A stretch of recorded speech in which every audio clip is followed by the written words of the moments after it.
Hi everyone, we are live. I am excited to come to you this Wednesday to bring you my favorite 11-year-old lawyers, Juris P. Prudence, Maddie, Izzy, and Sophie. Hopefully you can see them back here.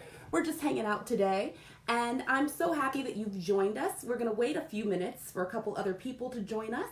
So when you come in, just say your name and say where you're from.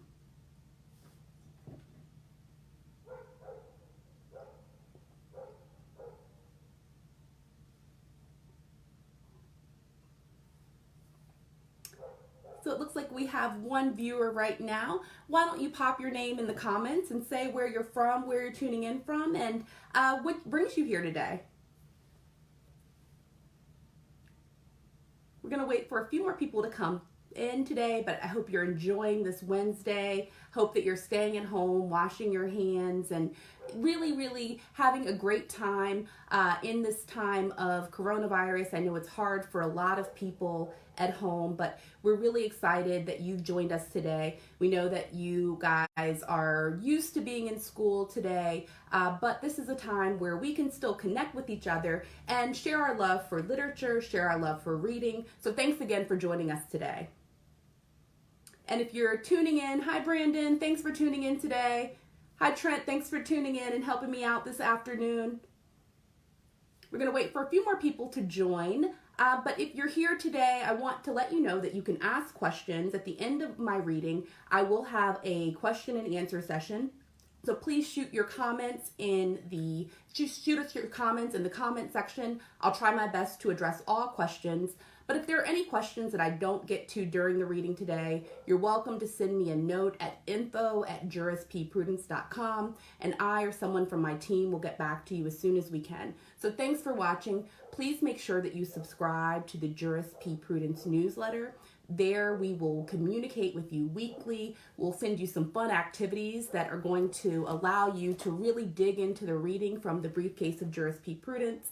So please make sure that you subscribe, and Trent will drop a link to how you can subscribe to our newsletter. So thanks a lot. Now, if you tuned in last week, you will know from chapter 1 that Juris P. Prudence, here she is right here with her best friends, Izzy, Sophie, and Maddie. She's an 11-year-old lawyer, and she lives in Washington, D.C. And in the book, she is on her way to school. It's snowing in Washington, D.C. She lives in the neighborhood called Petworth in Washington, D.C. This is actually the neighborhood that I myself live in. But Juris P. Prudence lives in this neighborhood, and she is on her way to school. It's snowing outside, and she usually rides her bike to school, but on this particular day, she can't ride her bike, so she's riding what's called the Metro. And the Metro, it's a train, and it goes throughout the city in Washington, D.C.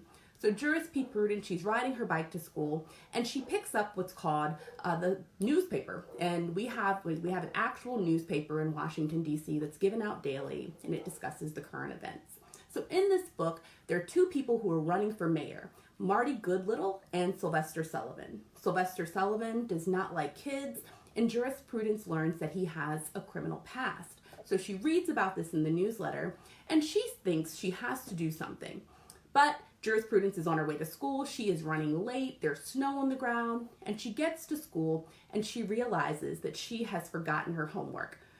Are any of our viewers, do any of you remember forgetting your homework, or have you experienced forgetting your homework, doing a long night of homework and then forgetting it? If you have, raise your hand in the comments. Just raise your hand, because I myself have been there. I remember when I was in elementary school, I forgot my homework, and I looked inside of my book bag and it wasn't there, and it was the worst feeling in the world. But Juris P. Prudence, she experiences this feeling. She feels terrible because she's forgotten her homework at school, and she's running late to class, and she finally gets into her classroom, and her teacher calls on her, and she doesn't have her homework. And she says that it's not fair because she has left her lunch at home as well, so she's just really having a hard day. And when she yells out, "It's not fair," her teacher, Miss Nicholson, gives her a detention. If anyone's ever gotten a detention, raise your hand. I have to raise my hand because I got a detention when I was in middle school, and I really felt bad about that. But in any event, Juris P. Prudence, she gets to school, and she gets a detention, but she has a lot on her mind because she's thinking about the election of the next mayor, and she's also thinking about her homework. So here we are in chapter 2, where she now has to go home and tell her grandparents that she's gotten a detention, and she has to figure out what to do about this election where there are 2 people running for mayor, and the person running for what's called re-election, the current mayor of DC, doesn't like kids. And Juris Prudence, who's an 11-year-old lawyer, she wants to do something about it. So let's read chapter 2 to figure out what Juris P. Prudence is going to do. When I arrived home, Granny greeted me with the best words that I had heard all day. "Honey, do you want some tea and cookies?" "Yes," I blurted out with my teeth chattering. It was blistering cold outside. If I didn't feel some heat soon, I was going to freeze right here in front of my house. I plopped down in my grandfather's favorite armchair. Granddaddy had the wood stove burning, and I was slowly beginning to thaw out. As I slowly ate the warm chocolate cookies that Granny had waiting on the stove, I tried to enjoy them, but I couldn't get my mind off of Sylvester Sullivan. "What's wrong, honey?" Granny interrupted. "Is your tea sweet enough? Are the cookies okay?" "Oh, Granny, everything is fine. I'm just nothing." "Something's wrong, Juris. You know something? Those little almond eyes of yours get darker when something's troubling you. Tell me what's bothering you." Granny had a knack for 2 things. 1, making the best cookies in the District of Columbia, and 2, understanding when I just wasn't feeling my best. "Granny, I'm nervous about the election. Sly Sullivan is the most evil, despicable human to ever walk this earth. He wants to take away healthy lunches for kids, recess, and our school computers. He despises kids. Will have no rights if he's elected." Before coming home, I had spent a few hours researching Sly. My research confirmed what the passengers on the train had said earlier. Sly was out to ruin children. Granny poured some honey in my tea as I rambled on. "I just can't stand the idea of seeing him as the mayor. It's not fair that kids have no say in this election. Why should it matter if I'm not 18? I should have the right to vote, to express my voice in this election. Sly shouldn't be able to rule me without my input." Granny just nodded. She never gave me an answer when I came to her confused. It was as if she knew that if I kept talking, I would come up with an answer myself. "Granny, I'm going to do something. I'm not going to sit back and let him take away children's rights." My tea was getting cold, and Granny did not like when I didn't drink my tea while it was hot. She handed the warm mug to me, put her hand on my shoulder, and motioned me to drink. I took a sip, and before I could get down a full swallow, I blurted out, "I know what I'm going to do." The tea exploded from my mouth, and I started choking. "Oh, my Juris, calm down, honey." Granny patted my back until I stopped coughing. I caught my breath and continued. "I'm going to change the law, Granny." Granny never would tell me that my ideas were crazy, but I could always tell when she was skeptical.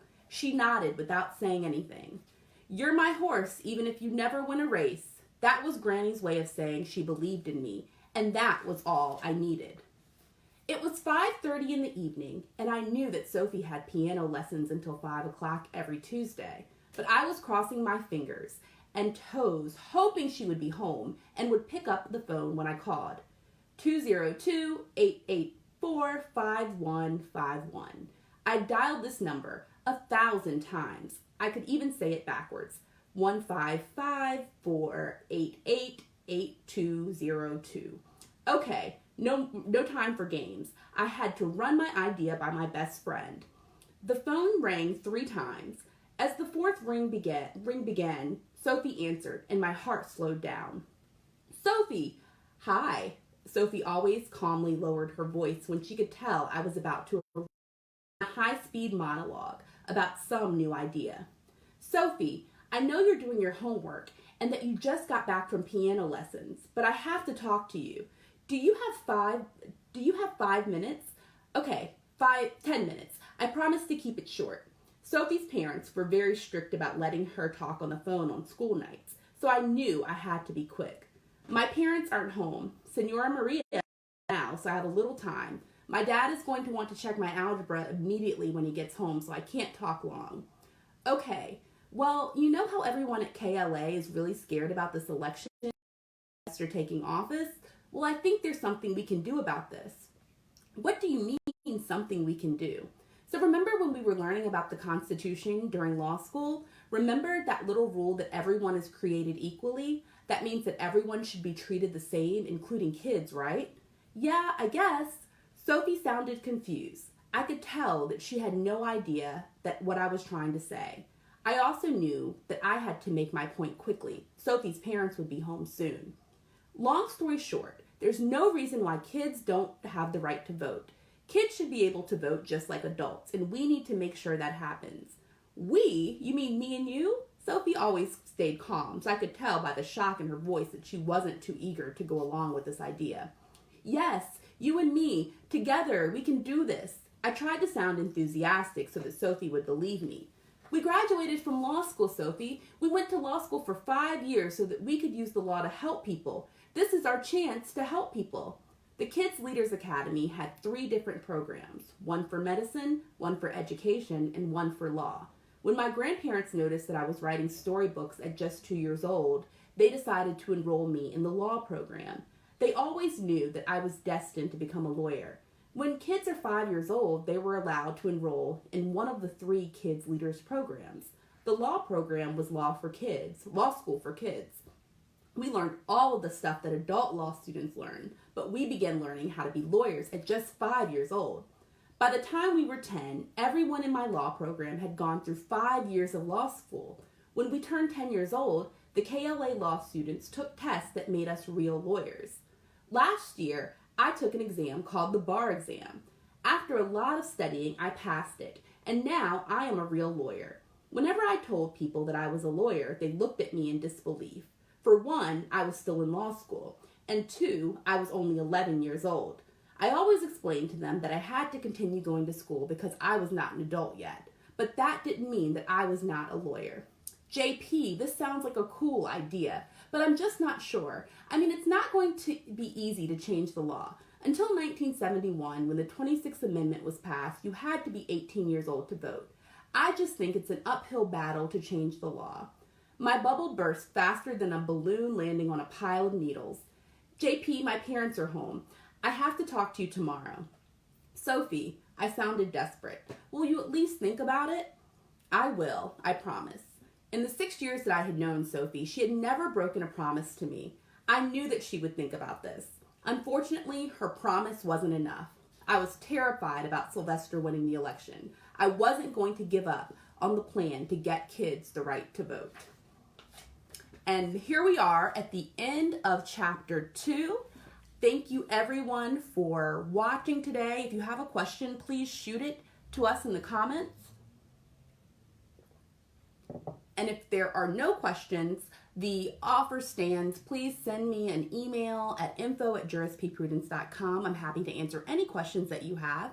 And actually, we did have a question that came in last week from Eliana. So Eliana, if you're watching or if you were watching, let me answer your question. You asked, why did I decide to write the Briefcase of Juris P. Prudence? And I thank you so much for your question. I think this is an excellent question. The answer is that I love writing. I still very much write in my free time. I love writing as a kid. I wrote many short stories, and I actually have one of them. And I might share a little bit of that story next week. I'm in my office, and I'm looking at it right now. But I love writing. And I wanted to write a story about a young girl lawyer.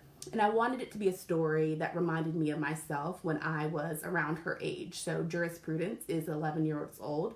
And when I was 11 years old, I loved adventure, I loved reading, I loved research, and I loved standing up for a cause. And Jurisprudence is very much like that. She, in this book, stands up for a cause that she believes in. If you have been listening or if you've read the book, you know that she is very concerned about getting kids the right to vote. And she wants to do something to change her community for the better.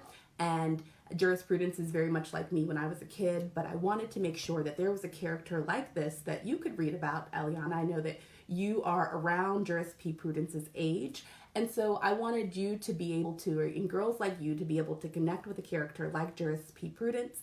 And so I thank you very much for listening. I thank you for reading the book. And if you have any more questions, you know that you can send them to info@jurispprudence.com.